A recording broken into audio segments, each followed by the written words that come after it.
تحديث القلعة. القلعة برضو من الأسهم اللي أنا بادئها معاكم من زمن الزمن على القناة. قلنا إيه؟ قلنا إن القلعة ما تبدأش تبص لها غير تحت الخط الأسود ده، تحته بالفعل نزلت تحته.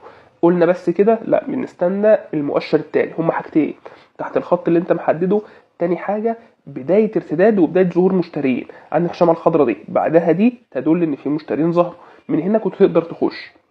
راحت فين دلوقتي؟ قلنا ان انت من هنا كنت تقدر تخش. ننزل تحت اكتر، هتلاقي القلعة عملت تغير في الشخصية جميل جدا. من عند مثلا دي اخر قمة اتضربت فده تغير في الشخصية.